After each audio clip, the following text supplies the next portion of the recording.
Isso, a gente Para vai mim, falando pronto, aqui. perfeito. Boa tarde, pessoal. Olá a todos. Bom dia, boa tarde, boa noite, dependendo do horário que vocês forem assistir o vídeo. A gente está aqui hoje com o professor Gervásio Batista Aranha, né? Ele vai participar aqui de um bate-papo com a gente, de uma conversa sobre teoria da história, né? Princípios e conceitos fundamentais. Lembrando que essa entrevista é uma iniciativa da disciplina de Estudos de Teoria e Metodologia da História 1, que é ministrada pelo professor Iranilson Buriti. E vamos iniciar as perguntas aqui ao nosso professor. Antes da gente iniciar as perguntas, a gente queria que ele se apresentasse, falasse da sua formação, né, da sua área de atuação. Pode ficar à vontade, professor. Perfeito. Né?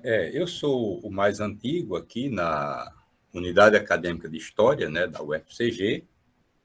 Sou o que a gente chama de prata da casa, ou seja, um estudante de história, né, que fez história aqui mesmo e se tornou professor da própria instituição onde se graduou, né?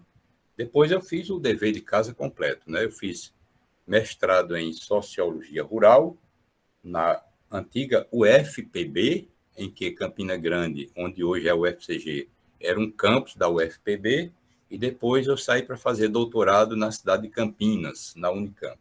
Então, meu campo de interesse, né, sempre foi, em primeiro lugar, esse campo mais teórico, né, na história. Eu sou professor de teoria da história desde que eu estou aqui na unidade acadêmica, né, por meio de concurso público de provas e títulos, me chamam de decano, né? E, claro que ao longo do tempo eu fui desenvolvendo outros interesses, né?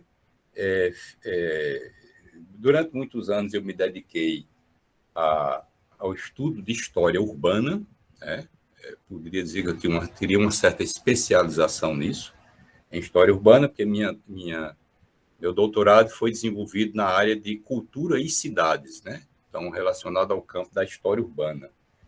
E realizei muitas pesquisas, publiquei muitas coisas a respeito. Hoje eu não tenho tanto interesse nessa área, a não ser como orientador, não mais como pesquisador da área. Hoje, quase todas as minhas energias intelectuais, elas vão para a área de história e literatura, essa interface. Então, por exemplo, ultimamente eu tenho estudado as ditaduras militares na América Latina por meio do texto literário, né, da fonte literária. Então, esse é um dos meus campos de interesse hoje, tá bom? Então, pode ficar à vontade aí para perguntar. Ok, professor. Eu vou passar aqui para... Vamos passar para a primeira pergunta, né? Que, no caso, quem vai apresentar a primeira pergunta aí vai ser Lorena. Lorena, pode ficar à vontade. Boa tarde, professor. É um prazer. Está me ouvindo bem? Estou ouvindo. Ok, é um prazer lhe ter aqui. Muito obrigada por sua disponibilidade. E vamos lá. A primeira pergunta é a seguinte. O livro Teoria da História afirma que uma disciplina geralmente se forma a partir de desdobramentos de outras disciplinas já existentes e que essa nova disciplina, apesar de apresentar singularidades, apresenta também bastante coisas em comum daquela de onde saiu. Levando em consideração essa afirmação, o que a história tomou para si da filosofia e que forma os filósofos vêm tomando ao ver dos historiadores nas últimas 2 décadas? Essa é a minha questão. Ok, né? Esse livro, Teoria da História, né? É do José Assunção Barros, né? Isso mesmo. É professor lá da Universidade Federal Fluminense, é bem conhecido no Brasil, né? Publica muita coisa na área de teoria da história, né? Então é uma grande referência. Eu diria assim que ele é um grande compilador, né? Ele não tem muitos estudos ou publicações digamos assim, em cima de temas mais conteudistas, né? Ele não estudou nenhuma revolução em particular, nenhuma experiência social e humana em particular. Ele é muito mais uma pessoa, né, que se interessa pelo campo da teoria da história e faz ótimas compilações. Eu diria que ele é um grande compilador, né? Inclusive, eu conheci pessoalmente, inclusive esteve aqui em Campina Grande o José de Assunção Barros, num evento nacional que nós realizamos aqui, certo? Então, veja bem, primeiro é uma questão interessante, né? Digamos assim, essas linhas de continuidades, né, que existiria na formação de uma disciplina, né? Ela não surge assim de um passe de mágica, né? Do nada. Então, é uma ideia, é uma espécie de lugar comum, que não poderia ser diferente para nenhuma disciplina, né? Ela não surge do nada. Ela, evidentemente, que ela tem, digamos assim, vínculos profundos, né? Com campos que a antecederam. Então, é uma questão quase de que, assim, meio que elementar, mas, ao mesmo tempo, fundamental, né? Então, esse começo aqui da pergunta. Mas o que interessa é o que vem depois, né? Eu estou olhando aqui um outro computador que eu tenho aqui à esquerda, que eu salvei aqui, né, as questões que vocês mandaram, né? Então, veja bem, primeiro, essa relação da história com a filosofia, né? É uma relação, digamos assim, necessária e, ao mesmo tempo, de certa forma, difícil. Por quê? Porque, primeiro, são poucos colegas que se interessam pelos departamentos de história afora, e isso é em nível de Brasil, tá certo? Por uma aproximação maior com o campo da filosofia. Então, poucos historiadores têm domínio de campos filosóficos, né? Ou dos mais diversos campos filosóficos. No entanto, eles são extremamente necessários, né? Por exemplo, se a pessoa se vincula, digamos assim, a uma perspectiva mais, que a gente genericamente chama de pós-moderna, hoje, né? Uma noção pós-moderna do campo da história, fatalmente, essa pessoa deveria, nem sempre ocorre, o que é estranho, deveria se interessar, por exemplo, por aquilo que a gente intitula genericamente de filosofias da diferença. A filosofia da diferença, ou filosofias da diferença, digamos assim, elas tomaram corpo nessas últimas décadas, né? Principalmente assim dos anos 60, 70 para cá, torno aí de 40, 50 anos, a partir de um forte vínculo com o filósofo Friedrich Nietzsche. Então, é quase impossível uma pessoa discutir teorias pós-modernas, tá certo? Sem uma aproximação mais consequente com essas filosofias da diferença, onde você tem autores ali como Michel Foucault, talvez seja até o principal interlocutor, pelo menos no Brasil, dessas teorias assim pós-modernas, né? Como um dos grandes herdeiros de Nietzsche, tá certo? Então, você tem ali o Jacques Derrida, que é outro grande filósofo, pai de uma teoria chamada da teoria da desconstrução ou do desconstrucionismo, certo? O Jacques Derrida, o próprio Michel Foucault, por exemplo, o Gilles Deleuze, que é outro grande nome da filosofia da diferença, e que se colocam mais ou menos como herdeiros, né, do filósofo alemão Friedrich Nietzsche. Por quê? Porque o Nietzsche foi, no final do século XIX, o filósofo que se coloca como, digamos assim, como o filósofo da desrazão. Então, você tem mais de 2.000 anos de tradição do pensamento ocidental, né, que vem, por exemplo, dos gregos, pelo menos na linha ocidental, que vem dos gregos até Hegel. Hegel, ali na passagem do século XVIII para o século XIX, que é outro grande filósofo alemão, né? Hegel, ele representa, digamos assim, o ponto máximo a que a razão pôde alcançar, pôde atingir, tá certo? Claro que passou também por outros campos, por outros pensadores anteriores a ele, né? Por exemplo, como é o caso do próprio Voltaire, que é um dos grandes nomes do iluminismo, né? Francês. É o caso do Kant, né? Do Emmanuel Kant, que é outro grande filósofo alemão. Mas, assim, Hegel representa como se fosse o ponto de chegada de uma tradição que tem mais de 2.000 anos e que desemboca nele como sendo ele, Hegel, o desaguar, né, dessa tradição ocidental racional, ou da razão no Ocidente, em que ela, a razão, atinge nele o seu ponto máximo. Certo? Isso do final do século XVIII para o começo do século XIX. Ora, é como se fosse assim, uma espécie de novelo. No começo do século XIX, você tem a razão atingindo o seu ponto máximo. E mais para o final do século XIX, você tem como que o desfazer desse modelo, desse novelo, melhor dizendo, que é exatamente o filósofo Friedrich Nietzsche.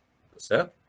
Então, o Nietzsche é como se fosse assim, o filósofo que vai desconstruir, ou pelo menos, né, ele pretende desconstruir, claro que nem todos aceitam isso, e nem todos são seus seguidores, nem antes, nem hoje, mas há, claro, que muitos seguidores do Nietzsche, entre eles esses historiadores, que eu falei no começo da minha fala aqui, que se alinham com o que a gente chama genericamente de campo pós-moderno ou campo pós-estruturalista. Então, é quase que impossível, né, não se fazer, digamos assim, se enveredar aí pelo campo das concepções pós-modernas, sem referência a esses filósofos.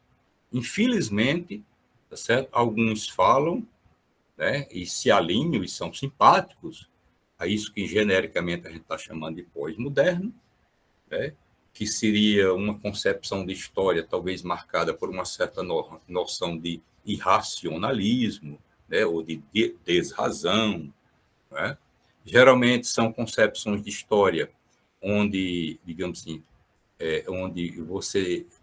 onde há uma certa rejeição a vontades de verdade do ponto de vista de uma certa noção de objetivação científica, né? Por exemplo, de objetivação científica conseguida mediante uma profunda base empírica, né? Então, aquela ideia de ciência no sentido forte da palavra, meio que isso não é aceito, né? Portanto, objetivação, cientificidade nesse sentido forte, consequentemente, verdade, né? Verdade também assim, no sentido mais forte, né? No campo da história, de certa forma, tudo isso é rejeitado, né? Dentro dessa concepção. A gente não vai ter tempo aqui para discutir todas essas questões, tá certo? Mas, em todo caso, isso, só pelo exemplo que eu citei, isso revela que há uma necessidade de aproximação com a filosofia. Por exemplo, há necessidade de uma aproximação com Voltaire, não com toda a obra do Voltaire, do filósofo das luzes, porque ele foi poeta, ele foi contista, ele foi filósofo, sobretudo, mas também foi historiador. E, como historiador, o Voltaire, no século XVIII, foi o primeiro a cunhar a expressão filosofia da história. Tá certo? Então, do século XVIII para o século XIX, foi um momento de grande afirmação das filosofias da história. Então, Voltaire foi o primeiro a cunhar a expressão. Ele organizou uma obra máxima no campo historiográfico, né? Que não tem tradução em língua portuguesa, né? Que é o ensaio sobre os costumes, né? E esse ensaio sobre os costumes, que é de 1757, ele organizou uma introdução para esse ensaio.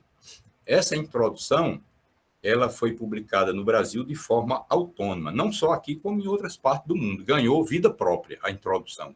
Chama-se Filosofia da História. Eu tenho aqui, é do Voltaire, entendeu? Depois o Hegel. Ora, a relação que nós da história temos que estabelecer com o Hegel, né, porque é fundamental, né, porque, enfim, né, exerceu profundas influências, né, e muita gente professou concepções de história mais ou menos, né, vinculada a essa concepção hegeliana, né, de vida, de mundo e de sociedades, de como elas se estruturam, né, e como elas se organizam, que é exatamente a concepção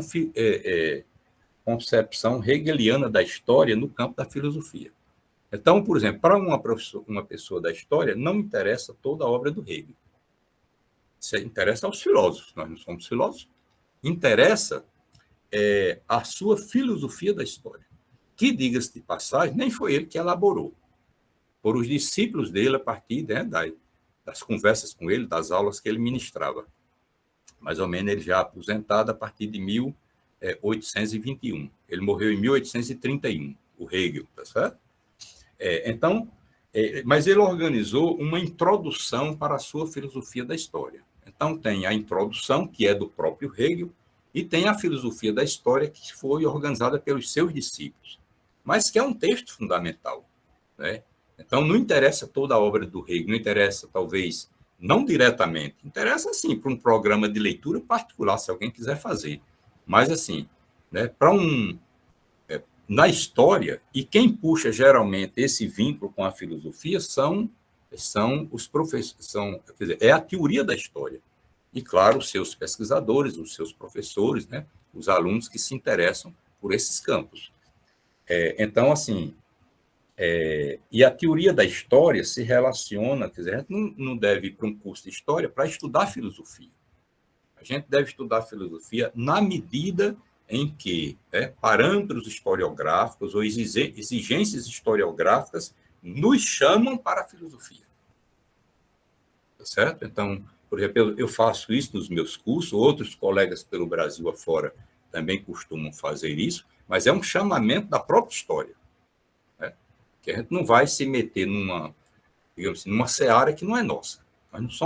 Vocês não são alunos de filosofia, mas na medida que a teoria da história, que é a principal disciplina que puxa essa exigência e essas reflexões no campo filosófico, né? Por exemplo, eu costumo fazer já uma primeira reflexão para encerrar essa primeira pergunta, desde os filósofos gregos, principalmente com Platão, né? E Sócrates, essa dobradinha, né? Socrático-platônica, na arenga que eles tiveram com os sofistas, tá certo? Com os sofistas. Eu vou só citar para vocês um exemplo de um sofista, Górgias de Leontinos. O Górgias diz assim, ó, nada existe. Essa parede não existe, né? Esse birô não existe, não, nada existe. Mas admitamos que alguma coisa existe, diz o Górgias. Admitindo que alguma coisa exista, embora não exista, ele fica repetindo isso, né? Essa coisa não poderia ser objeto de um conhecimento objetivo, diz o Górgias. Mas admitindo que alguma coisa exista, né, hipoteticamente, e que pudesse ser conhecimento, pudesse ser objeto de um conhecimento objetivo, esse segundo movimento, que é a objetividade, né, não iria mais para lugar nenhum, diz o Górgias. Por quê? Porque linguagem é arte. Linguagem é arte. Ora, um conhecimento objetivo, se ele existisse, ele não, diz o Górgias, ele não poderia ser transmitido a outrem. Não teria canal de comunicação para transmitir o conhecimento objetivo. Então, ele não passaria de uma pessoa para outra, não poderia ser publicizada. Por quê? Porque linguagem é arte. Né? Para o Górgias, linguagem é pura metáfora, é pura poetização, né? É pura imaginação. Ora, como é que você poderia transmitir algo que se pretenda objetivo por meio de um campo que é a linguagem, porque também não haveria outra forma de transmitir, só poderia ser por meio da linguagem, se linguagem é pura metáfora?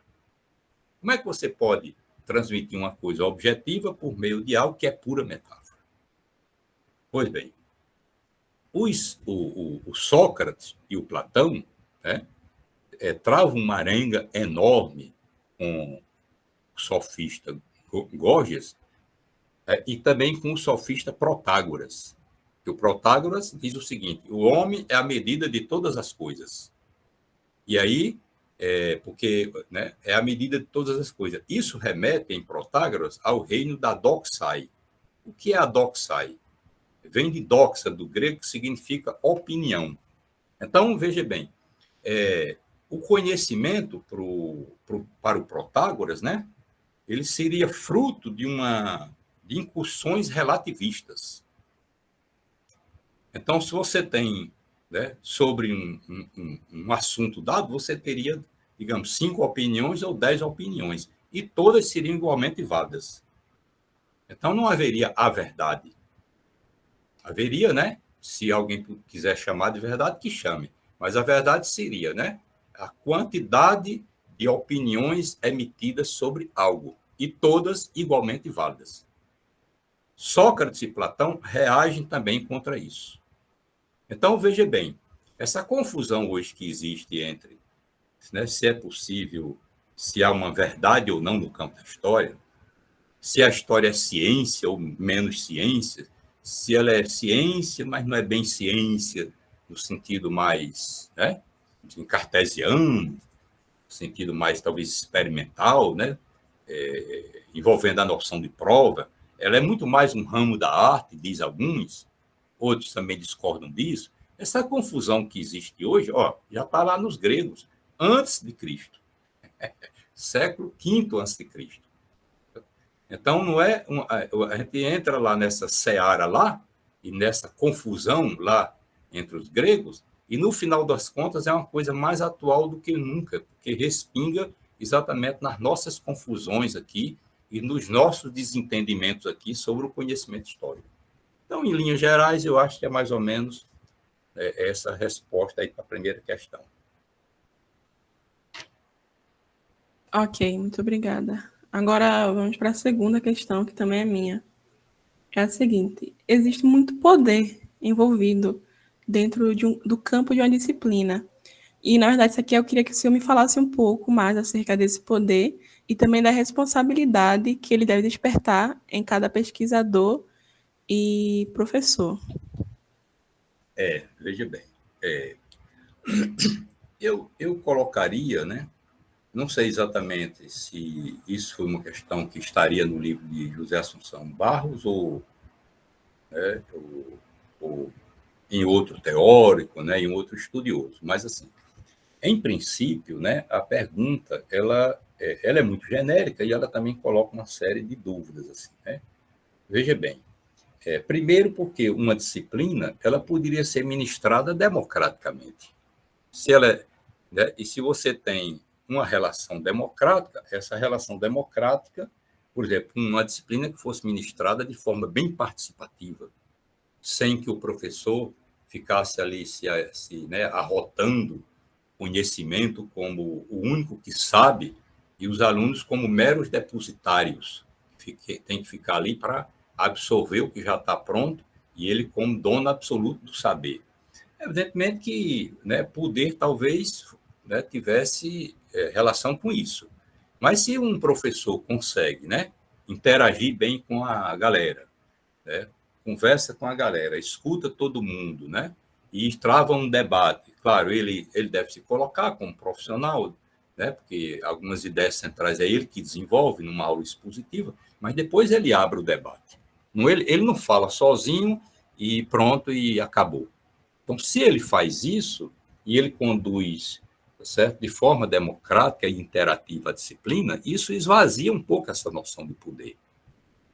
Talvez pudesse também ser essa noção de poder, ela se relacionar, né, por exemplo, com, aí sim, eu colocaria a questão da responsabilidade ali, porque, por exemplo, se você tem, no caso, em teoria da história, né, é um equívoco, pelo menos do meu ponto de vista, um professor que feche questão, ou que feche a questão com uma única concepção de história, como se não existissem outras concepções de história, certo? E passa isso para os alunos, né, como se aquela concepção de história fosse única, fosse meio que absoluta, né, e a única válida. Então, isso seria, né, uma irresponsabilidade, para não falar numa desonestidade também. E para não falar também num comportamento antiético. Né? Porque se você tem, né, o aluno na formação de vocês têm que escolher depois os caminhos de vocês. Mas, para isso, vocês precisam saber quais as concepções vigentes. Né? Antes, quando eu digo antes, remete talvez à necessidade de nós fazermos incursão também por aquilo que a gente chama de história da historiografia. Então, por exemplo, um bom curso de teoria da história, e não sou eu que estou dizendo, é muita gente pelo Brasil afora, e quiçá pelo mundo afora, deve se pautar nessa relação da teoria também com a história da historiografia. Então, é importante a gente conhecer como os gregos conceberam a história, né? Como, né, no início dos tempos modernos também a história foi concebida, ou no medievo, e foi, né, atravessando o século XVIII, XIX, chegando até hoje. Século XX e hoje século XXI. Certo? Então, esse capítulo de história da historiografia é importante que nós, num curso de teoria da história, dediquemos também uma parte a isso. E, ao mesmo tempo, as concepções vigentes no nosso próprio tempo, né? As concepções que estão hoje na ordem do dia. Mas essas concepções, o professor ele tem que ter, né, há uma certa exigência ética para o professor de teoria da história, aqui da UFCG, mas do Brasil inteiro, né? Para que ele passe para os alunos todas as concepções que estão na ordem do dia, né? Que discuta sem paixão essas concepções, né? Embora que ele, nas pesquisas particulares dele, ele assuma, né? Ele assuma um lugar de fala e um lugar teórico. Isso ocorre comigo, ocorre com o Iranilson e ocorre com os nossos colegas pelo Brasil afora. Todos nós, não há inocência nisso. Todos nós temos um determinado alinhamento teórico, epistemológico, né? Epistemológico, vocês sabem, vem remete à ideia de epistemologia, do grego, né? Logia, estudo de uma episteme. Episteme é uma palavra difícil de traduzir do grego, mas ela remete mais ou menos eu acho que a tradução mais próxima é a de uma teoria do conhecimento. Aí pode ser na matemática, na história, na física, em tudo que é lugar. Por exemplo, onde quer que pessoas se reúnam para discutir possibilidades de conhecimento numa disciplina dada, esse exercício é um exercício epistemológico, né? Então, tanto faz você dizer assim, por exemplo, sei lá, aspectos teóricos, né? Como dizer assim, aspectos epistemológicos. Tá? Então, é muito comum o professor de teoria usar essa palavra, esse palavrão, né? Epistemologia, né? Que é o estudo de uma episteme, ou seja, o estudo de uma teoria do conhecimento. No nosso caso, teoria da história, certo? Possibilidade do conhecimento no campo da teoria da história. Então, eu acho que, né, assim, a pergunta, ela, em princípio, né, não diria muita coisa, mas você, quando vai deslindar a coisa aqui, ela começa a ganhar sentido, né? Então, eu falei aqui na ideia de responsabilidade, de ética, né, de respeito para com os alunos, para com a formação dele, porque, senão, aí se coloca essa questão do poder, visivelmente. É isso. Ok, professor. Pegando um pouquinho do gancho de um comentário que o senhor fez agora há pouco sobre essa questão de como se fazia história, eu queria que o senhor falasse um pouquinho justamente sobre isso. Como se fazia história e como eram utilizadas as fontes, né? No tempo de Homero, posteriormente lá com Heródoto, que já teve uma mudança, né, das fontes, e Tucídides também. Depois veio os positivistas, os análises. E, atualmente, como é que são tratadas as fontes e como tem se produzido o conhecimento histórico na atualidade, né? Nesse contexto recente que hoje tudo é digital, né? Como se dá esse tratamento com as fontes digitais?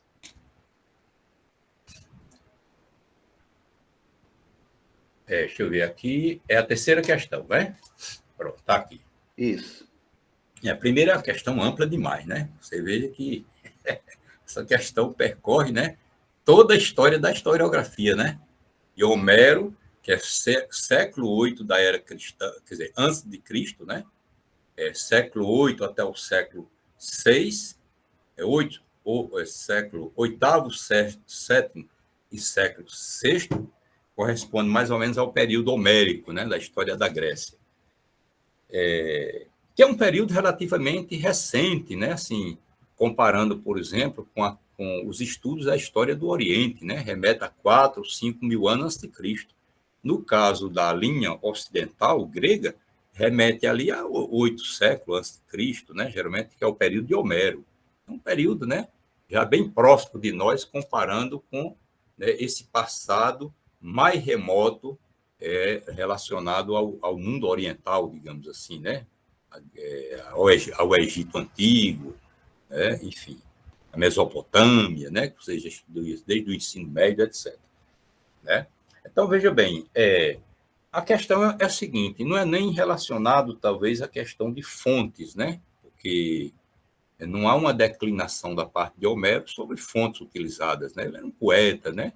Um poeta, quer dizer, você tem ali né, são os dois grandes poemas homéricos, né? A Ilíada e a Odisseia, e a verdade é que o pouco que se conhece da Grécia, o que se pode conhecer da Grécia do período homérico, em boa medida você busca em Homero, né?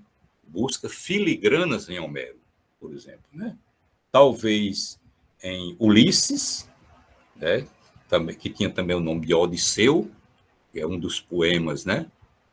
Um dos épicos. Então, um poeta, um grande épico, né? Um grande poema épico, os dois poemas homéricos, né?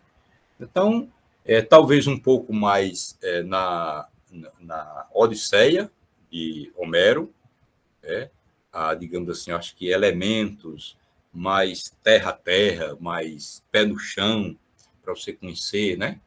Aspectos da história grega, né? Por exemplo, o próprio olhar sobre a ilha de Ítaca, né? Homero era de lá. Quando terminou a Guerra de Troia, ele foi um dos heróis de lá, ele passa 10 anos para chegar à sua terra natal. Né? Telêmaco, que era o filho dele, a mãe o colocou no encalço do pai, né? Porque não é brincadeira esse tempo todo, né? Então, são muitas peripécias do Homero até o seu retorno à terra natal, né? E ali você percebe, por exemplo, primeiro, o Homero é uma casa, digamos assim, abastada.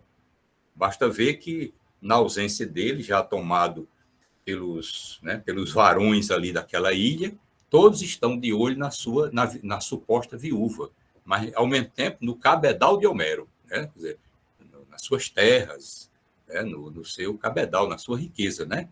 A Penélope, inteligentemente, não sei se eu já ouvi falar no véu de Penélope, né? Que a Penélope, quando viu que essa galera estava muito assanhada, né? E que não ia poder enganá-los, talvez, de outro modo, prometeu que escolheria, né, um pretendente depois que ela terminasse de confeccionar aquele véu. Então, ela confeccionava o véu durante o dia e à noite ela desfazia o véu. É o véu de Penélope, entendeu? E assim, né, o véu nunca foi concluído até a volta de Ulisses. Depois que Ulisses chegou, né, aí ele teve uma conversinha com essa galera que queria a mulher dele, entendeu? Então, isso está nesse grande poema, né, que é a Odisseia, e que tem muitas referências, né, assim, sobre a história grega, sobre alguns mitos, né? Tem uma cena lá que ela é antológica, porque ela mostra, por exemplo, talvez o poder de racionalização que o homem tem, porque o Ulisses está passando lá numa terra, né, em que espécies de sereias, né, elas têm uma espécie de canto mágico e todos vão no canto daquelas sereias, né, e é a morte certa. E o que faz Ulisses inteligentemente? Olha aí a razão, né, contra talvez a magia e contra, né, digamos assim, o mito. Então ele pede para ser amarrado num mastro com toda força e que aconteça o que acontecer, ninguém o solte, né? Então ele, né, digamos assim, ele é meio que envolvido, né, por esse canto mágico, esse canto poderoso, atraente, né, e que representaria a morte certa, mas ele não vai até a morte porque ele está aqui completamente amarrado, né? Então, veja, né, de certa forma, esse momento é um momento de enfrentamento, né, entre a razão e o mito. É uma passagem antológica lá do poema homérico, né? A Odisseia, tal, certo? Então, fica aí o convite, mas já sabendo que, né, há muitas interpretações também que ajudam para você fazer o link, estabelecer o link, né, dos dois poemas com visões de história, com visões possíveis desse período, né, que só pode ser acessado, ainda que timidamente, por meio dos poemas homéricos, certo? Aí vem Tucídides, né? Heródoto e Tucídides. Tucídides, né? O Heródoto é interessante porque o Heródoto, né? Esses dois aqui, o Heródoto e Tucídides, é interessante porque eles atravessam os séculos, são dois paradigmas, de certa forma, né? E que, pelos séculos afora, tá certo? As pessoas que se interessavam por história ou renderam homenagem a Heródoto ou renderam homenagem a Tucídides. Por exemplo, vou citar um exemplo. O século XIX, que foi o século marcado ali pela uma concepção mais metódica, né, de história, durante muito tempo chamada de concepção positivista da história, rendia homenagem a Tucídides. Para o século XIX, metódico, quer dizer, Heródoto seria uma coisa abominável. Hoje, por exemplo, estamos aqui já no século XXI, né? Nós já estamos no século XXI. Então, por exemplo, o Heródoto, ele se alinhava muito mais ele tinha muito, talvez, o comportamento de um poeta. Ele participou ali de concursos, né, de poetas, em que ele declamou parte de sua obra entre os aedos, que é um termo grego para designar, né, o poeta. Então, ele talvez era meio, né, historiador, mas também meio aedo, meio poeta, né? Então, por exemplo, fez as primeiras incursões pelo campo da oralidade, né, da história oral, foi a sua fonte por excelência, né? Inclusive, colocava isso para o leitor, né, de certa forma, né? E ele utilizou de uma forma já ousada para a época, porque tanto ele colhia, digamos assim, depoimentos, né, daqueles que viram, né, participaram do acontecimento, como aqueles que, né, ouviram dizer sobre o acontecimento. Além daquilo que ele próprio, nas suas viagens, né, ali pelo Egito, que ele próprio viu. Então, ele, né, elabora uma concepção da história que é bem ancorada mesmo na perspectiva da história oral, que é um campo muito forte hoje, o campo da história oral. Mas veja bem, do jeito que Heródoto confessa que, para além de meio século, né, a história se perde, né, ele é um campo longínquo, incapaz de ser, talvez, explorado e dito, porque, para Heródoto, o recuo para o trabalho com a oralidade remete mais ou menos a meio século, a 50 anos. Para além disso, não há muito o que dizer. Evidentemente que, olha, nós já passou mais de 2.000 anos e não se avançou tanto para quem trabalha com história oral. Hoje, admite-se que o trabalho com história oral ele permite talvez um recuo, ou seja, você está aqui agora e você pode estudar temas recuados no passado, talvez até um recorte de 90 anos passados. De 50 para 90, depois de 2.000 anos, né, há de se convir que não se avançou tanto assim, talvez, né? Então, veja bem, recortes mais recuados no passado, eles são impossíveis, muitas vezes, de tratamento por meio dessa fonte. No caso da oralidade, que foi uma fonte utilizada, por exemplo, pelo Heródoto, né? Claro que se avançou, porque hoje admite-se, talvez, ali em torno de 4 gerações, né, que vai do tetravô para o avô, para o pai, para o filho, para o neto. Ou então, do avô até o neto. Então, daria 4 gerações, né, e isso envolve aí, digamos, em torno de 90 anos, né? E é um quê? E que é um recorte bom para você recuar do seu próprio tempo para um passado próximo a um século, para trabalhar com a história oral. Não com a... Nesse caso, quando você recua um pouco mais, toda uma geração já se foi, já não está nesse mundo. Mas fica a tradição transmitida. Então, é muito forte, quem trabalha com história oral, essa noção de tradição transmitida. Tá certo? Foi muito estudada por 2 filósofos, um é alemão, né, é o Hans Gadamer, e o outro é um francês, é o Paul Ricoeur, que estudaram, né, assim, muita ênfase e trouxeram muitas contribuições. Olha aí, são filósofos contribuindo aqui com a história, certo? Em cima dessas tradições transmitidas, que é exatamente o fato de que nós temos, de cada geração, nós temos rupturas para com a geração anterior, dos filhos para com os pais, dos pais para com os netos, mas há também elementos de continuidade, né? Que até inconscientemente, você até pode ser até numa mesa de bar, você às vezes coloca ali para os seus amigos, para as suas amigas, coisas que às vezes você não atenta para aquilo, você está colocando coisas que são coisas herdadas dos seus pais e dos seus avós. São as heranças transmitidas. Eu digo isso com um certo conhecimento de causa, porque eu convivendo lá em São Paulo com colegas, né, de outras partes do Brasil, por exemplo, do Rio de Janeiro, tem uma grande colônia lá do Rio de Janeiro, lá na Unicamp, e interessante, eu convivi com alguns colegas lá que conhecem coisas aqui do Nordeste como se fossem nordestinos, como se fossem de nós. Conhecem as comidas, conhecem as paisagens, os lugares, né, tudo. Por quê? Porque os pais são nordestinos.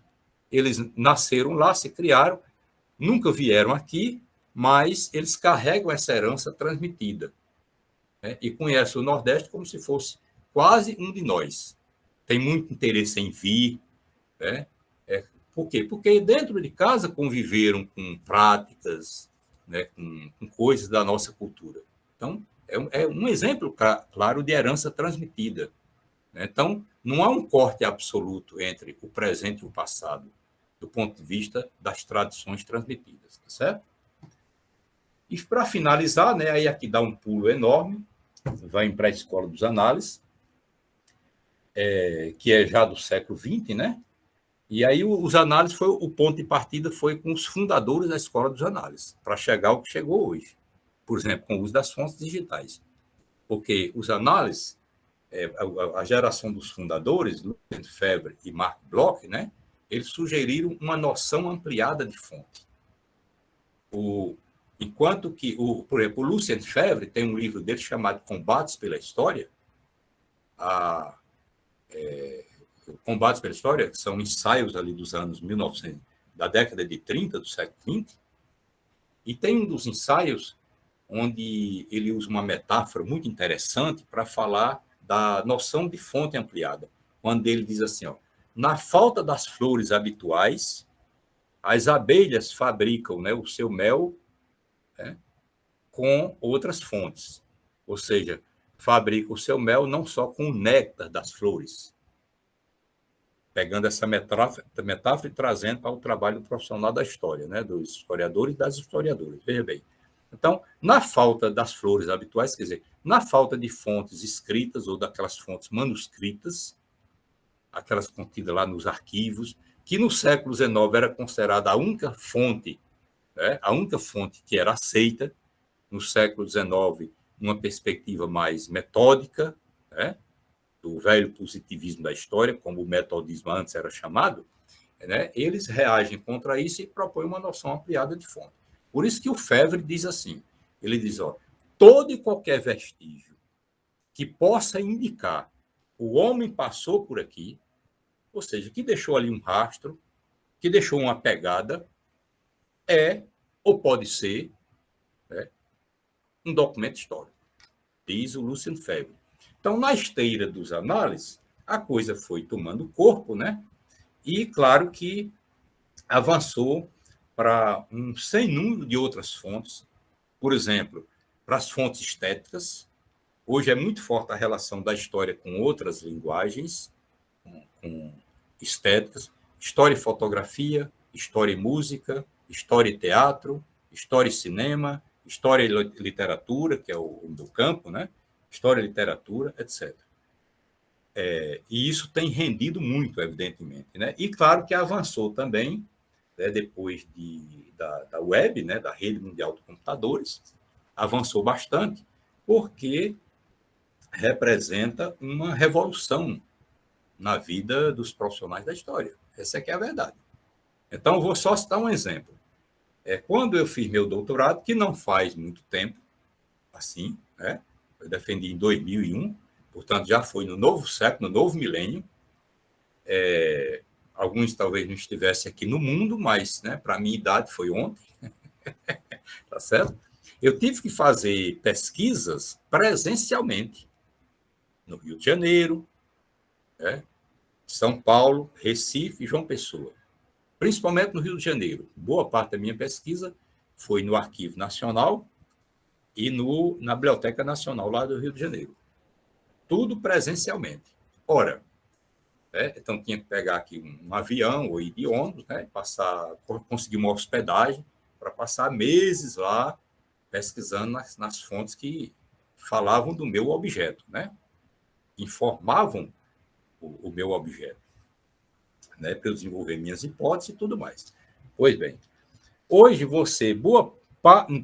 não tudo, principalmente no Brasil, porque ainda há muita carência de políticas mais arrojadas do ponto de vista da digitalização dos materiais pelos arquivos afora. Mas muita coisa já está digitalizada. Vou só citar um exemplo. Você entra na hemeroteca, por exemplo, quem trabalha com jornais, você entra na Hemeroteca BN, Hemeroteca com H, Hemeroteca BN, que é Biblioteca Nacional. Você entra lá, através do seu computador, do seu celular, né, acessa biblioteca, né, Hemeroteca BN, e lá você vai ter acesso. Você pode, por exemplo, pesquisar por estados, por aquelas siglas, PE Pernambuco, né, RJ Rio de Janeiro, SP São Paulo, PB Paraíba, por aí vai. Então, você clica lá naquela siglazinha e ali vai aparecer uma lista de todos os jornais antigos, em alguns casos ainda do século XIX, muita gente hoje faz pesquisas, por exemplo, com jornais, né? E aí você vai encontrar todos esses jornais, não todos, mas, por exemplo, aqui em Pernambuco você tem praticamente todos do século XIX digitalizados, e em boa parte do século XX. Na Paraíba, nem tanto, aqui é mais atrasado.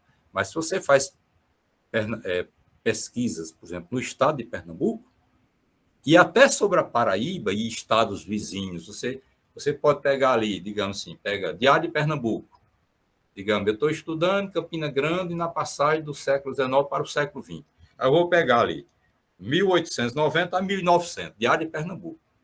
Aí lá tem a opção de você abrir lá tem uma janelinha que você coloca qualquer palavra lá, eu boto Campina Grande, lá nessa janelinha. Aí todas as, né, quer dizer, nesses 10 anos de jornal, que era um jornal diário, né, durante 10 anos, onde quer que a palavra Campina Grande, né, apareça, você vai tocando na setinha e vai próximo, pesquisar próximo. Ele é marcado de verde, com aqueles marcadores que às vezes a gente também marca livros. Aparece marcado de verdinho a palavra Campina Grande. Ou qualquer tema, eu posso colocar assim, por exemplo, saúde, né? Ou na Paraíba, ou em Pernambuco, onde quer que exista aquela palavra, né, o jornal vai mostrando para você. É uma revolução. Sem você sair da sua casa, você baixa tudo no seu computador, no seu celular, tá certo? Então, isso, né, quer dizer, isso muda tudo. Isso dá uma agilidade, né? Isso é como eu disse antes, uma verdadeira revolução na pesquisa historiográfica. Certo? Eu teria muito mais elementos para colocar aqui, mas em função do horário e tudo, né? Então, eu vou me resumir a esses comentários. Quando se trata de história, tudo é muito assunto, né, professor? A gente tem que ir resumindo. Com certeza. Alex, está por aí? Se tiver, pode fazer a sua pergunta, Alex. Sim, estou. Estão me ouvindo bem? Perfeito. Bom, professor, nós sabemos que a teoria é definida como um modo de ver o mundo, ou de pensar sobre sobre determinado objeto, né? E esse conceito se aproxima muito e pode ser confundido com a intuição, né? Posso ter uma teoria e confundir com apenas uma intuição, principalmente para nós que ainda estamos na fase de construção do conhecimento. Há uma linha que defina ali o limite entre teoria e intuição, e como identificar essa linha? Veja bem, olha, costumeiramente, intuição é algo que brota espontaneamente, de certa forma, né? Então, você tem aquela intuição, assim, né, de que aquela pessoa, por exemplo, que você está precisando de um profissional para a sua pequena empresa ou para a sua grande empresa, você tem aquela intuição que, sabe, aquela pessoa vai dar certo. Claro que intuição é intuição, né? Nem sempre há uma certeza, né? Aquilo que brota da intuição. Mas é um pouco essa espontaneidade, né, que brota meio que do inconsciente mesmo. Se brota do inconsciente, isso remete um pouco àquela confusão que costumeiramente se estabeleceu, que às vezes é entre intuição e razão. Né? Então, é como se razão fosse o oposto de intuição. Razão é de caso pensado. Né? A intuição não é de caso pensado. Não é fruto de um planejamento. Então, costumeiramente, a tendência é mais se colocar, né, como pares de opostos. Razão versus intuição. Né? Não é muito comum, por exemplo, em muitos campos da história, reflexões sobre o campo, quer dizer, sobre o uso da intuição. Pelo menos, por exemplo, eu, particularmente, eu teria certas resistências. Eu estou falando aqui, né, o meu caso particular, que pode não ser o caso de muita gente. Por quê? Porque, como nós trabalhamos geralmente com recortes recuados no tempo, seja mais remoto, pouco, né, mais próximo de nós, ou até no tempo presente, porque hoje você sabe que existe um ramo da história, que é a história no tempo presente. Talvez no tempo presente, né, digamos assim, usos intuitivos fossem mais, digamos assim, existisse mais liberdade para usos intuitivos, é o que eu estou querendo dizer. Porque, veja bem, quando você recua um pouco mais para recortes, né, de homens e mulheres que já não estão nesse mundo, por exemplo, né, que viveram lá a sua realidade, em um determinado tempo, em um determinado espaço, seja no campo, seja na cidade, onde quer que eles tenham vivido a sua vida, né? Tanto do ponto de vista material, daquilo que eles edificaram, como do ponto de vista espiritual, das suas crenças, né? Também do ponto de vista daquelas coisas do espírito, né? Da poesia que produziram, das literaturas que produziram, né? Das memórias que produziram, mas aquilo que edificaram também materialmente, né? Desde desde as casas que edificaram, né? Até, enfim, os campos que cultivaram, enfim, tantas outras edificações e construções, né? Pegando isso, veja bem, nós temos uma relação, de certa forma, de estranhamento para com essa realidade que a gente recorta como objeto de estudo. Então, o primeiro desafio para um profissional da história, na maior parte dos casos, é aquilo que alguns chamam de equacionar a distância. Equacionar a distância é a gente começar mais ou menos, digamos assim, tentar entender a vida do outro, né?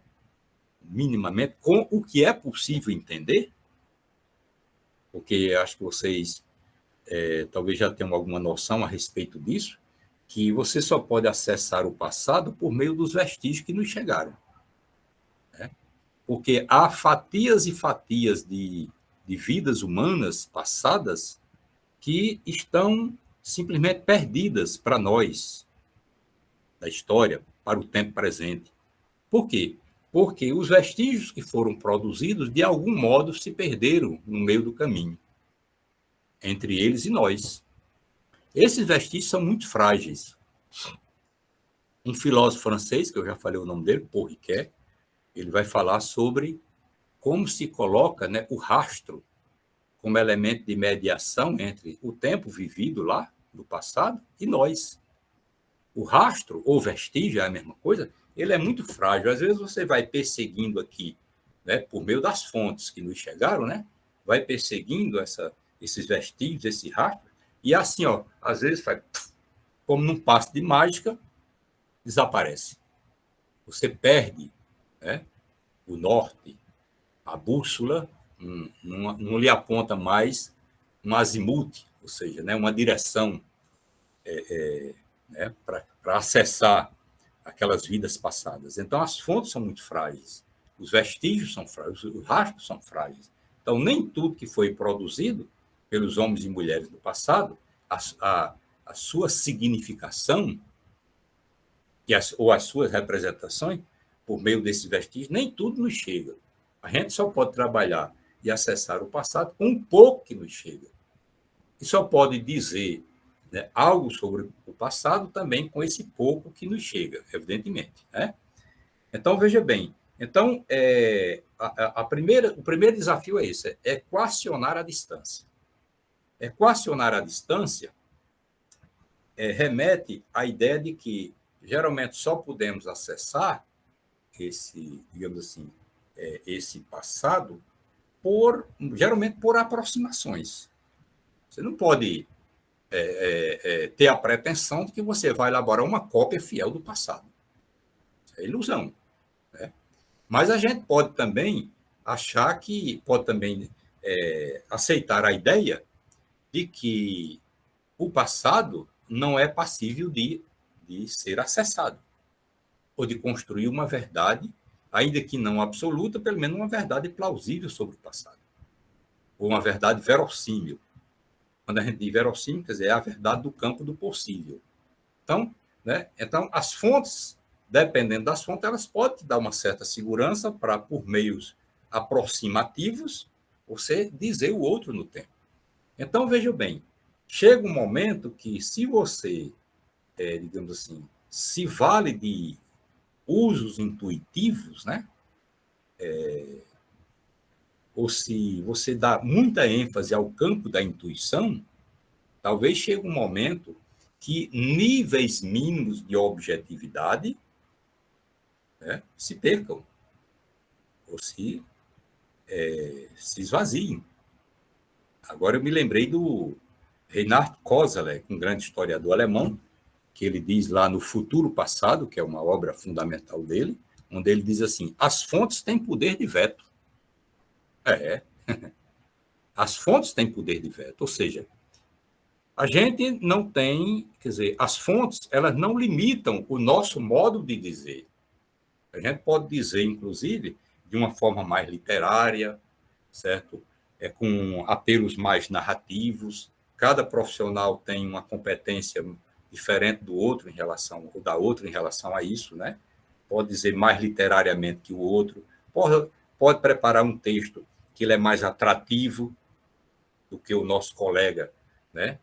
Às vezes sobre o mesmo tema, mas tem essas capacidades e tudo. Então, não limita o nosso modo de dizer, mas autuar. Não nos autoriza a dizer qualquer coisa. Por exemplo, não nos autoriza a nos colocarmos como inventores do passado. A gente não inventa nada. No máximo, a gente pode se colocar, talvez, como tradutores.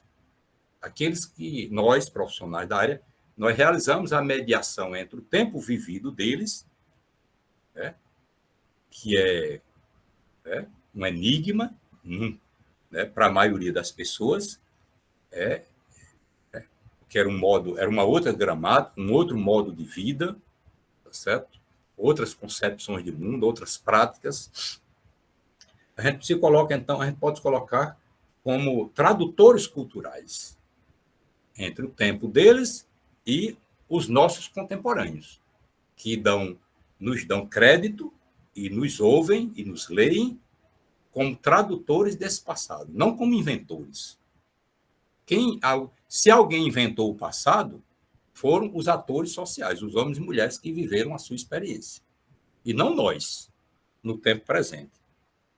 Então, essa ideia de tradução, talvez no lugar de invenção, pelo menos do meu ponto de vista, é uma boa chave para nós pensarmos nessa questão do equacionamento do tempo, nesse estranhamento inicial, que a gente vence por meio de nossa capacidade de dialogar com essas fontes, de ler essas fontes, de interpretá-las, ainda que de forma aproximativa, para passarmos uma ideia a mais consistente e aproximativa possível do que foi a vida do outro no tempo. Eu creio que é isso. Ok, professor.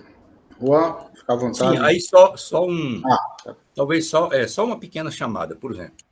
Mas se alguém quiser, digamos assim, uma leitura, digamos assim, em nível teórico, conceitual e teórico, de forma mais consistente sobre a questão da intuição, eu sugiro, por exemplo, a leitura de como um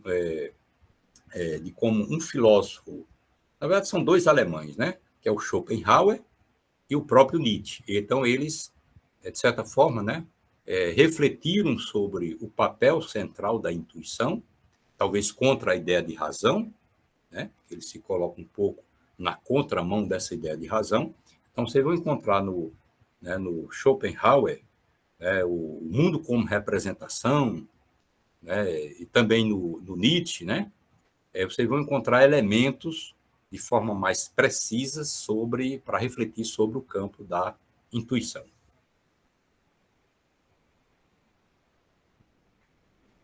Pode ficar à Boa tarde, vontade. professor. Pronto. Consegue me ouvir? Sim, estou ouvindo. Pronto, professor. É o Eu Juan, queria né? saber. Pronto, Juan. Pode mandar aí. Eu queria saber, tipo, na sua opinião, qual seria o paradigma histórico que está vigente no momento agora, que está atendendo às necessidades científicas, se levar em consideração a ideia de revolução científica trazida por Thomas Kuhn? Certo. Veja bem, eu acho que, assim, se for levar muito a rigor, muito ao pé da letra, essa ideia de revolução científica do Thomas Kuhn, eu acho que nenhuma, viu? Nenhuma teoria da história talvez se colocasse como sendo aquela que estaria promovendo essa revolução científica e tal. Eu preferiria, digamos assim, tá certo? Pensar essa questão de uma outra forma. Veja bem, e isso é uma questão muito, digamos assim, ela é muito ampla, e que a gente não teria como citar muitos exemplos, até por conta do tempo. Mas eu colocaria o exemplo talvez de uma necessidade de mudança paradigmática no final dos anos 60, quando vem exatamente 68. Então, 68, com o movimento estudantil de 68, que, de certa forma, foi tomando desdobramentos, e uma série de elementos foram se colocando na ordem do dia, que chega um momento que há uma greve de trabalhadores, essa greve envolve milhões de trabalhadores na França, e essa greve de trabalhadores ela vem na esteira, tá certo, do próprio movimento estudantil, que começou com uma coisazinha simples, que era praticamente, de certa forma, uma reforma universitária, que se pretendia colocar determinadas conquistas inovadoras do ponto de vista pedagógico, contra certas velharias no estudo já secular francês. Começou com isso e foi tomando outros desdobramentos, Até que chega um momento, poderíamos dizer que preocupou, inclusive, as próprias autoridades francesas, né?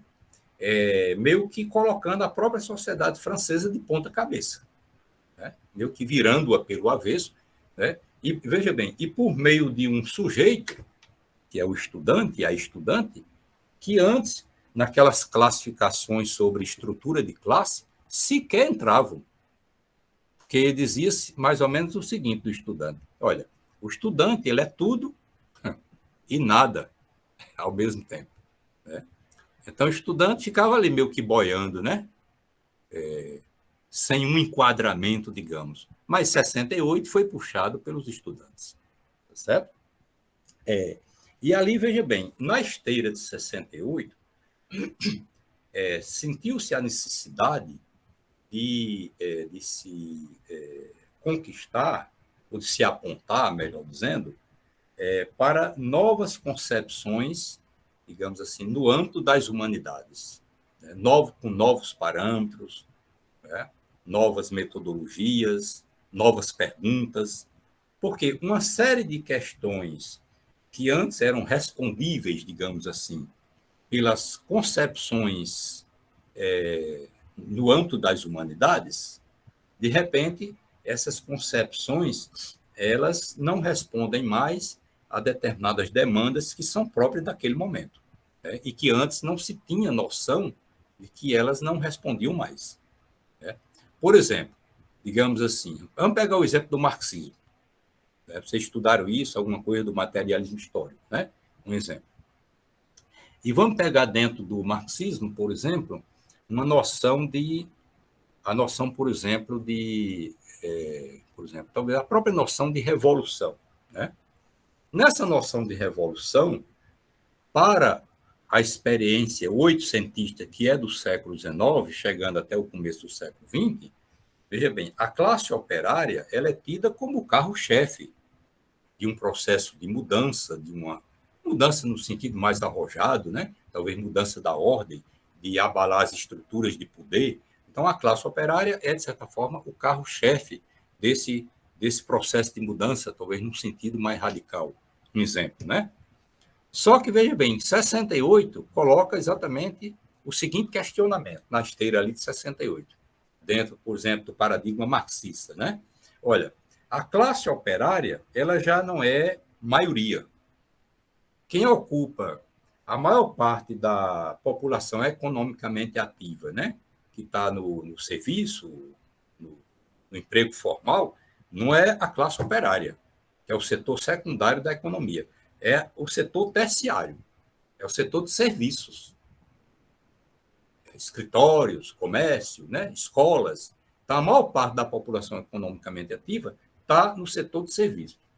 E aí, por exemplo, como é que você vai aplicar determinados conceitos que foram pensados para o caso da classe operária, né, dentro da ordem burguesa emergente, né, a indústria surgindo de forma toda poderosa, né, o sistema de máquinas, né, da manufatura, você avançou para máquinas cada vez mais poderosas no processo de produção, fazendo com que se produza mais em menos tempo, tornando, né, a mercadoria competitiva no mercado, por meio das indústrias, né, e das grandes redes de comércio.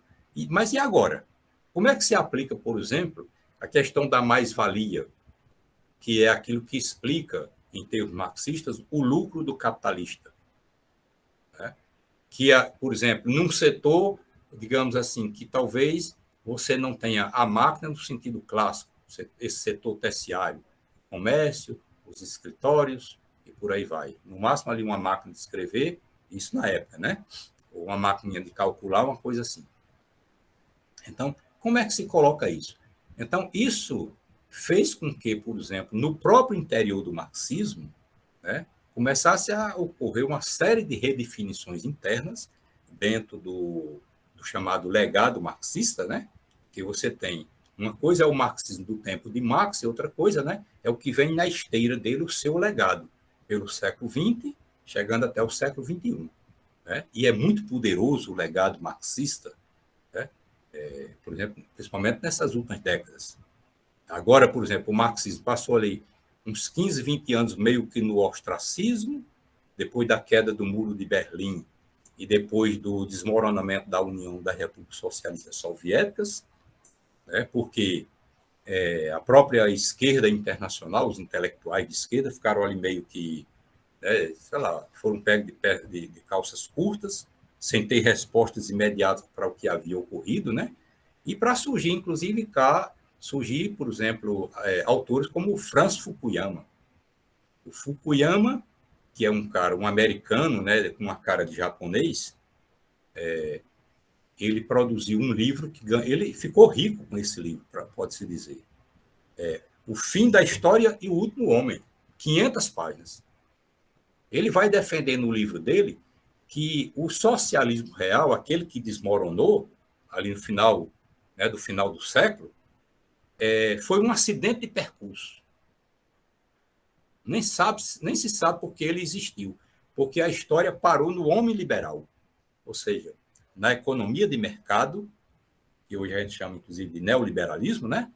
E nas democracias de feição burguesa, né? Então ele parou no liberalismo político e no liberalismo econômico e não vai mais para lugar nenhum, diz o Francis Fukuyama. Acontece que, por exemplo, o capitalismo ele não mudou nada em sua essência, né? Em sua natureza.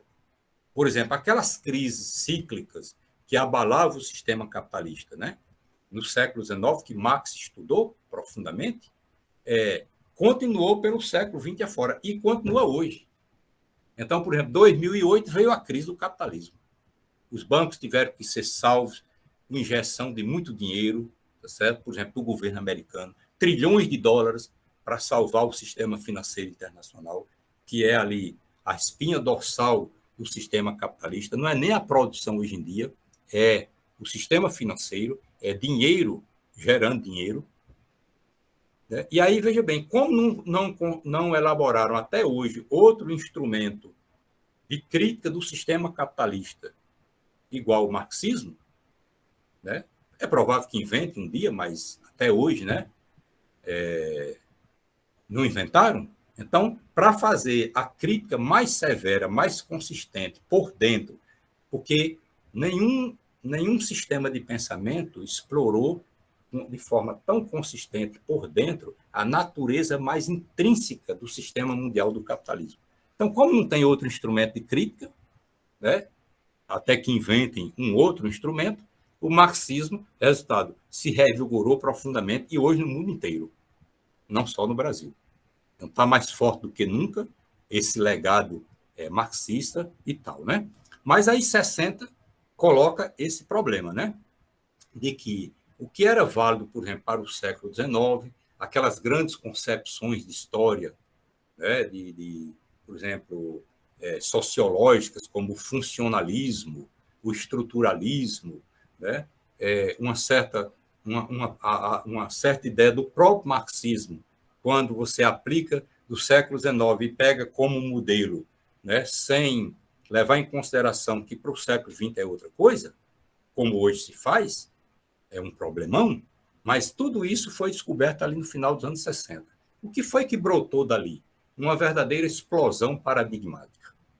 Na esteira de 68, vieram, e aí eu estou agora diretamente na pergunta aqui, uma série de novas concepções de história. E elas, né, já não são tão novas assim. Muitos dos seus mentores iniciais já fizeram a passagem, né? Os seus herdeiros aqui estão por aqui.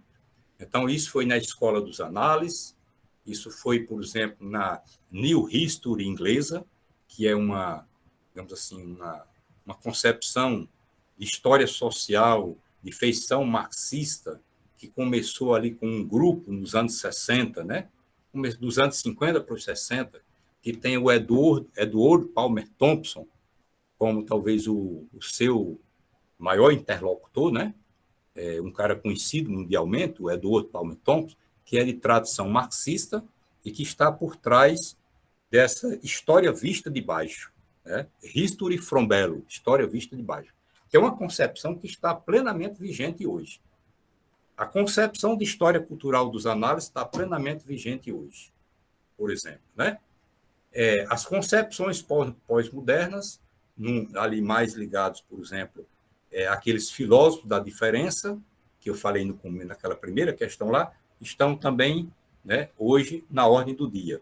Por exemplo, Foucault, Derrida e seus herdeiros hoje.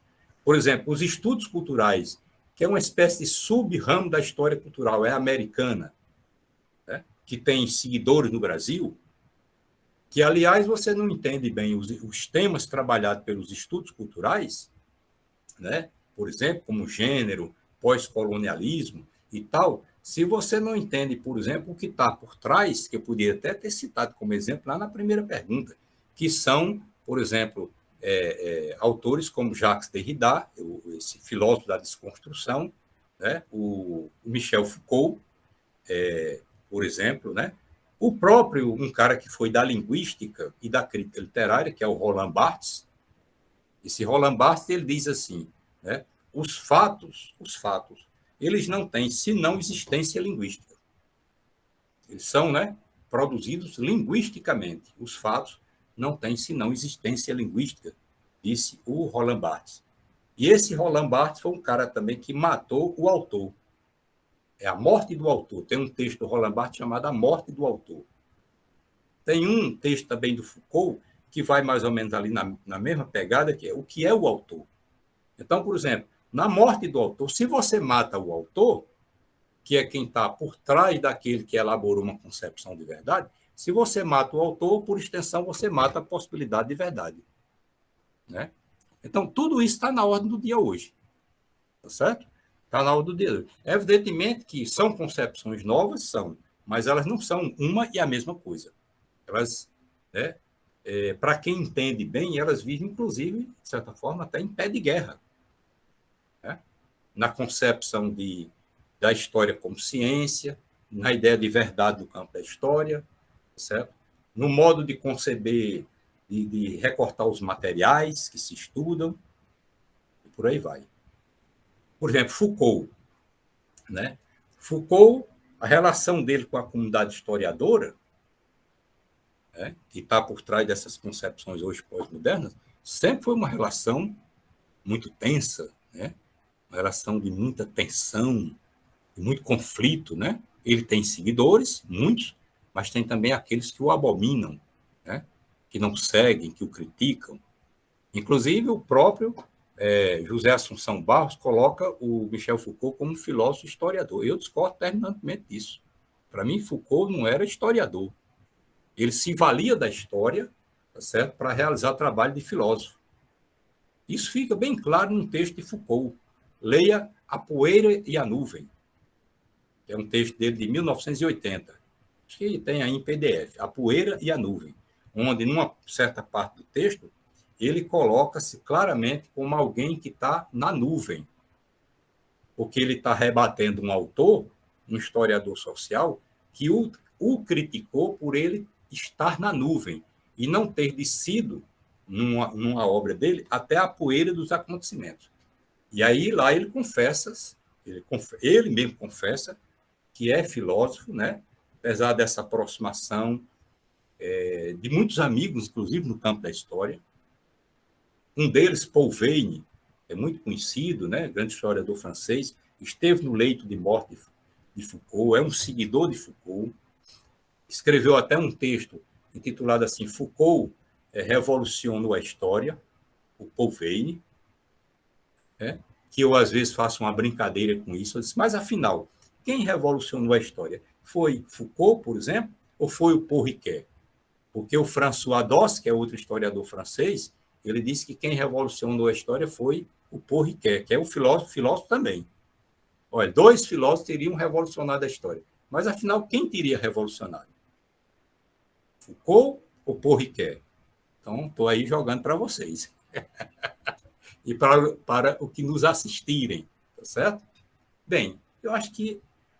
e aí, veja bem, para encerrar, há aqueles que veem esses vários paradigmas, né, na ordem do dia, porque não é apenas um, como um problema, um problemão, veem, por exemplo, como né, uma tendência para o relativismo, talvez uma tendência para um certo esmigalhamento da história, né, mas há aqueles que veem positivamente. Por exemplo, Peter Burke, que é um grande historiador inglês, ele confessa numa das obras dele, traduzidas no Brasil, que ele vê com positividade essa, digamos assim, essa convivência, né, às vezes não tão serena, né, não tão amigável, entre esses vários paradigmas na ordem do dia, mas ele vê com uma certa positividade. Já aqueles que acham que não, certo? Então, é mais ou menos por aí. Eu queria fazer outra pergunta, professor. Na sua opinião, qual o papel da teoria da história para a formação do historiador moderno? Sim. O papel da teoria. Veja bem, vamos dizer assim, o historiador de hoje, né? O historiador nosso contemporâneo, a historiadora, é difícil, né? Sem passar pela teoria da história, e quem passa de uma forma precária, que não deu muita atenção, lá na frente, se mantiver na profissão, como professor e como pesquisador, fatalmente vai sentir o peso dessa não dedicação, né? Ou porque foi uma coisa mesmo que não lhe atraía, né? Porque é uma fase da vida, né? São muitas adrenalinas e a gente se envolve com muita coisa, né? E tal. E às vezes é uma coisa meio chata e tem um certo grau de dificuldade, às vezes comparando com outras disciplinas, né? Porque também se mexe com a filosofia e mexe com um amplo campo conceitual, né? Enfim, uns palavrões, umas coisas. Então, isso às vezes, né? Coloca o aluno ali meio que na retaguarda, retaguarda não, meio que na defesa, né? Ele fica ali sem se dedicar devidamente. Já tem alunas que desde o começo se apaixonam por teoria da história, né? E vão, claro que não na disciplina de teoria, de introdução ou de teoria, mas lá na frente, né? Durante o curso todo, ele vai se dedicando, quando chega no final do curso, então ele já tem domínio de todas essas correntes, tá certo? Ele sabe realmente distinguir quem é quem, ele já tem um lugar dele, ele já é alinhado, então isso ocorre também com muitos alunos. O aluno pensa que isso nunca vai ocorrer numa fase, aqui, às vezes, no começo do curso, não, mas em algum momento você vai, tá certo? Isso vai se formando na sua cabeça e vai se formando naturalmente. Não é uma coisa que você vai planejar, não, vai acontecendo, desde que você tenha uma certa dedicação. Agora, se não se dedicar, lá na frente, você vai se ressentir, tá certo? Porque se você vai formalizar um projeto de pesquisa para entrar no mestrado, né? A não ser que você queira parar na graduação, mas se você quer um mestrado, então, num projeto de pesquisa, tem lá um item no projeto que é exatamente, né, um item que é exatamente os aspectos teóricos metodológicos. O aporte teórico, ou qualquer que seja a designação para isso, certo? Para teoria e metodologia. Se você não se dedicou, quando chega aqui no mestrado, na elaboração do projeto, você já começa, né, a arrancar os cabelos para construir essa parte a qual você não se dedicou a contento. Então, teoria da história é fundamental. Eu tenho, inclusive, colegas professores, evidentemente que eu não vou citar nomes, que confessavam e confessam que tiveram muita dificuldade, inclusive como professores, porque quando fizeram os seus cursos de graduação, não se dedicaram a contento ou sequer existia em alguns cursos de graduação. Então, pasmem vocês, né? Sequer existia em muitos cursos de graduação, e não era só aqui não, na Paraíba, era em várias partes do Brasil, sequer existia disciplina de teoria da história. Eu me lembro aqui de Cajazeiras, que é aqui da UFCG. Depois a disciplina foi criada, mas ela foi ministrada durante alguns anos por colegas, nossos colegas, são nossos amigos, porque ofereceram a disciplina por fora do currículo. sem que constasse na própria grade curricular, como uma disciplina optativa, porque não havia no próprio currículo. Depois é que foi incorporada, né, no currículo. Então, isso ocorreu em muitos lugares do Brasil. E isso foi uma lacuna muito grande na formação desse jovem, dessas jovens, porque não estudaram teoria da história. Então, é simplesmente fundamental, né? Inclusive, eu percebo, por exemplo, que aqueles colegas, professores, inclusive, professores, que estudaram teoria e tal, mas hoje não se dedicam, né, como deveriam, por exemplo, não tem aquele domínio no campo da filosofia, quando a teoria da história puxa pela filosofia. Tem uma noção, mas não tem um aprofundamento. É um problema. Então, é absolutamente... o papel é positivo, por demais, na formação do profissional da história. Passa muito pela teoria da história, pelas teorias da história, digamos assim, de um modo mais amplo.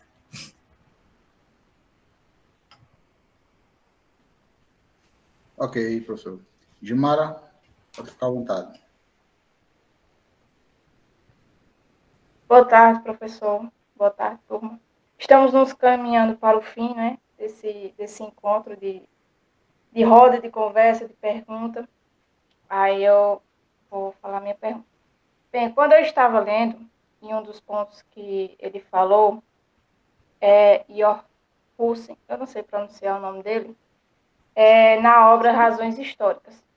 Ele fala que a teoria da história se refere a um pensamento histórico em sua versão científica. E quando eu li isso, aí eu fiquei me questionando, né? A história poderia ser outra coisa senão a ciência, e quando a história passa a se propor como uma ciência em si.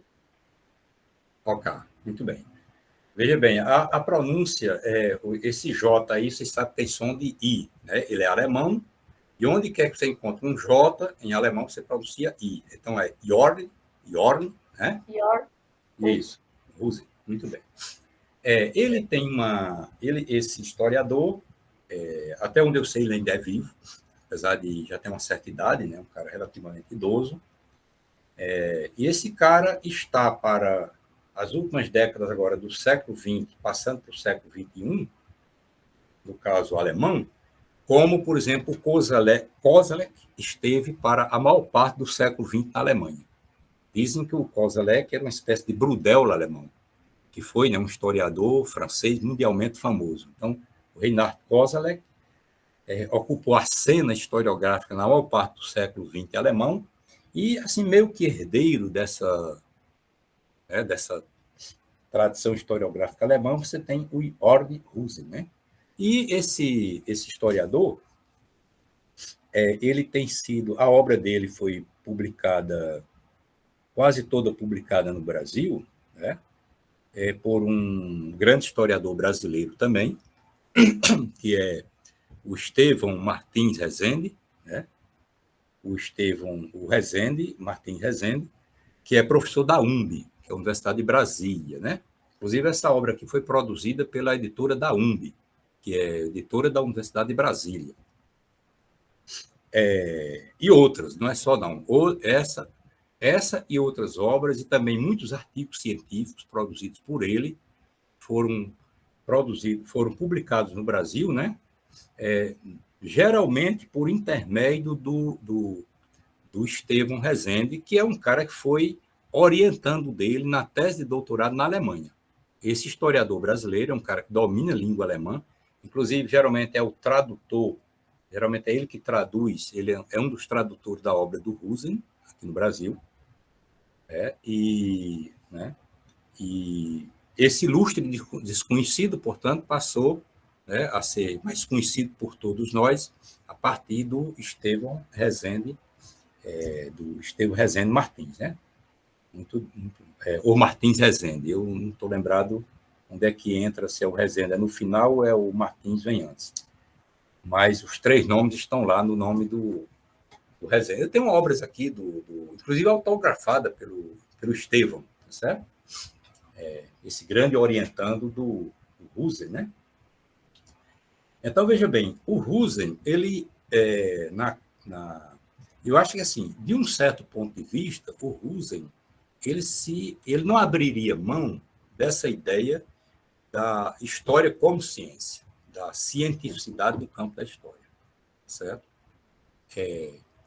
Só que o Husen, ele se alinha a uma certa tradição historiográfica alemã, que, na verdade, vem desde o século XIX, né?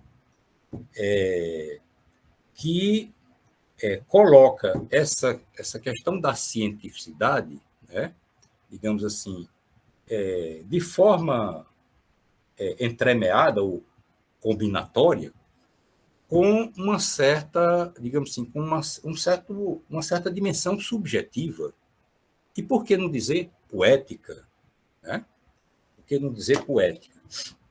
Então, aqui, eu acho que o caso do Jorn Husen, e eu estou falando isso principalmente, não só em relação a esse texto aqui, mas em relação a um outro texto dele, que foi publicado aqui no Brasil, agora há pouco tempo, né?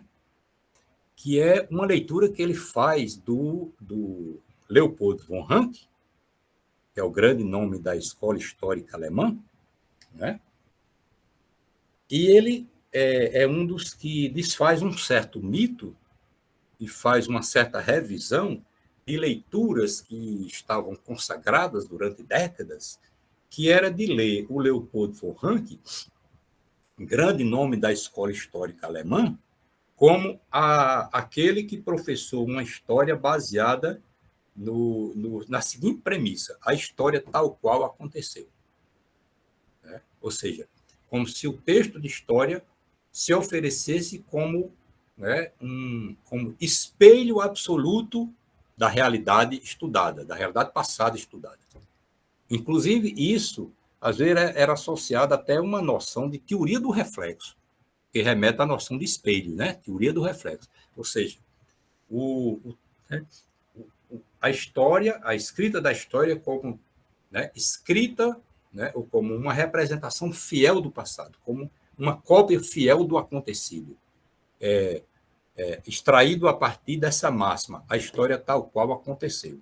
Ora, o Jorn Husen vai demonstrar, assim como o Estevão aqui no Brasil e outros que são muito próximos da historiografia alemã aqui no Brasil, infelizmente desconhecido ainda de muita gente, certo?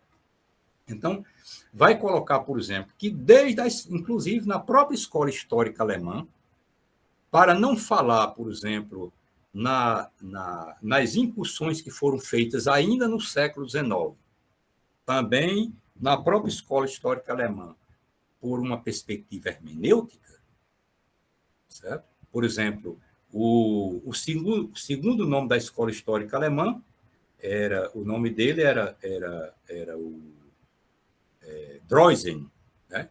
Johann, J, som de I, Johann Gustav Droysen, que é um cara que produziu uma obra de história, sendo talvez ali o mais próximo possível de uma perspectiva metódica, tradutora de uma certa noção de verdade, de amor ali ao documento e tal, mas quando você abstrai, se você for capaz de abstrair essa obra dele de fundo metódico, por exemplo, tá certo? Das incursões que ele fez pelo campo da teoria da história, o Droysen, que é o segundo nome depois do Ranke, é o cara que foi pioneiro digamos assim, no desenvolvimento de uma concepção hermenêutica para o campo da história. A hermenêutica é o quê? É a interpretação. Se é interpretação, isso remete à ideia de liberdade da parte do profissional. Liberdade no interpretar. Portanto, não é só objetividade. Não é só o documento falando por si. Não. É a ideia de que há também uma carga de subjetivação e uma dimensão hermenêutica, interpretativa, isso no Droysen, inclusive pioneiramente, e o cara é da escola histórica alemã. Só que o Husen vai demonstrar isso em relação ao Ranke. Em relação ao Ranke, ele vai mostrar que a própria obra do Ranke, por incrível que pareça, foi um misto de cientificidade nesse sentido mais metódico e, ao mesmo tempo, de retórica. ao mesmo tempo, de, digamos assim, de imaginação. Se a gente fala retórica, a gente fala imaginação. A gente fala narratividade. Se a gente fala narratividade, a gente fala alguma coisa que tem algum quê literário. Se fala algo que tem algum quê literário, a gente está falando em arte. Ora, então, o próprio Leopold von Ranke, que é um cara que atravessou, né, quase todo o século XIX, morreu na década de 80 do século XIX, a própria obra dele não é redutível à história tal qual aconteceu, segundo o Husen. Por quê?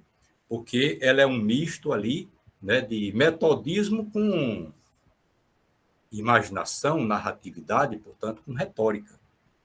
Isso lá em relação ao próprio Leopold von Ranke. Portanto, pegaram a frase, a história tal qual aconteceu, tiraram do contexto, é o que o Husen demonstra e outros demonstram, tiraram do contexto e fizeram com que a escola histórica alemã fosse redutível àquela máxima, a história tal qual aconteceu.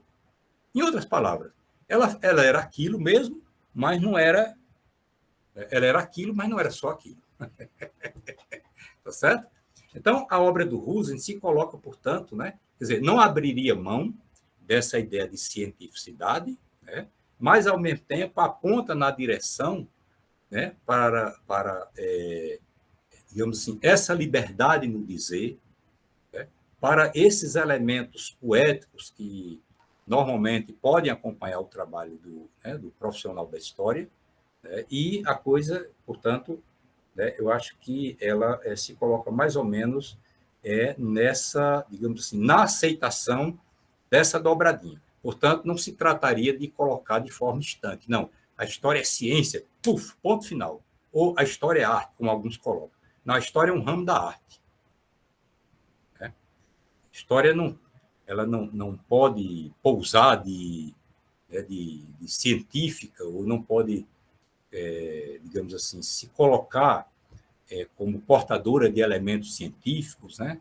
Porque ela não teria como provar coisíssima alguma. Né?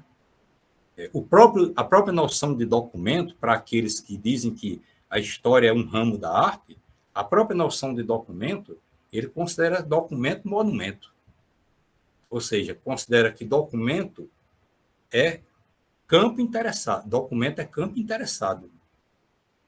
É atravessado por interesses. O Paul Ricoeur fez uma crítica a isso. Ele mostra que é verdade que o documento é campo interessado, mas ele é campo interessado como parte das relações que o informam, ou como parte das relações que o produziram, que eles foram produzidos em cima, sim, de interesses.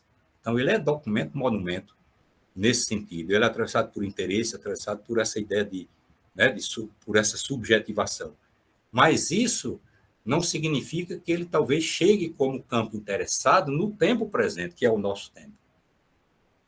Por quê? Porque muitas vezes ele chega no nosso tempo produzido numa outra gramática.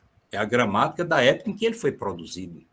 Então, a primeira coisa seria nós usarmos métodos para decifrarmos a gramática que informa o documento, os seus códigos, a sua simbologia, certo?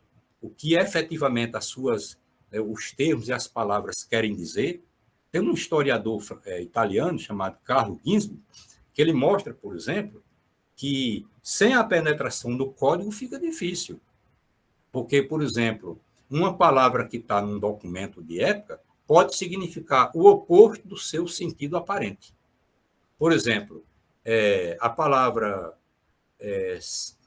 santificação, uma coisa santa, pode estar significando orgia. Era inteligível para eles. Então, a gente não poderia ler ao pé da letra. Uma coisa que fala em santificação pode estar significando orgia. Uma coisa que remete à ideia de claridade pode estar significando escuridão. É exatamente o oposto do significado aparente. Daí a necessidade de penetração do código através de métodos adequados para fazer isso. Por exemplo, o próprio Carlo Ginzburg sugere um método com essa proposta, que é o método indiciário, a capacidade do historiador e da historiadora indiciar a fonte, para fazê-la falar para além dos seus aspectos aparentes, ou para além daquilo que está dito e escancarado. Não, para ler o não dito, o que não está tão visível assim. Né? Então, é isso. Ok, professor. Eu acredito que a gente já fez todos os questionamentos que a gente tinha programado, tinha em mente aí. Infelizmente, o tema é amplo e o tempo é curto, né? Isso. A gente vai encerrando. Eu vou deixar só um espaço para, se eu quiser fazer algum apontamento, alguma consideração final a respeito do tema, quiser dar alguma dica aí para não só nós do grupo aqui, mas para todos que estão cursando aí o curso de História, né? Principalmente com relação a essa disciplina de Teoria da História. Se quiser deixar alguma consideração ou alguma dica para a gente. Bom, eu só queria dizer que quando eu ingressei no curso de História, em 1980, que eu sou da primeira turma, quando o curso de História foi criado, né? Do primeiro vestibular para o curso de História, e eu ingressei no curso, né? Eu ingressei também tateando em Teoria da História, né? E, claro, em muitos outros conteúdos e tal, né? E hoje, modéstia à parte, mas pelo menos aqui na nossa região, né? Muitos, assim, me tomam como um interlocutor importante no campo, né? Uma referência, né? Que estaria apto a discutir e talvez polemizar em muitas situações com os vários campos da teoria da história. Então, não é nem um bicho-papão, né? Fica aqui a dica. Então, se dediquem, porque se vocês continuarem, né, e fizerem disso profissão, vocês vão precisar a vida toda, tá certo, da teoria da história. No mais, agradecer, né, o convite que me foi feito, né? Então, para mim foi muito bom, foi muito gratificante, e estou sempre à disposição, né? E nos encontraremos aí pelos caminhos da vida e também pelos caminhos acadêmicos. Obrigado. Ok, professor. Eu também queria agradecer aí, em nome de todos, do grupo e de todos que vão assistir a entrevista, né? A disponibilidade do seu tempo e o compartilhamento do conhecimento, né? Que o senhor tem aí a respeito da área. Muito obrigado. Se alguém quiser falar alguma coisa, se não, boas festas e feliz ano novo. Obrigado. Muito obrigado. Realmente. Muito obrigado, professor. Obrigado, viu, professor? Maravilha. Obrigada, professor, por ter aberto esse momento, né? Foi de grande, digamos, conhecimento para a gente, já que a gente está aí no início. E estar com um professor, assim, de renome muito grande, é muito bom. É muita informação em pouco tempo, para mim, sabe? Tudo aqui da cachola, hein? Vai botando um pouquinho assim. Vai chegando, maravilha. E a gente chega lá. Tá bom, meu filho, tá bom. Feliz Natal e um bom ano novo para todos. Tchau, tchau. Obrigado, até mais a todos.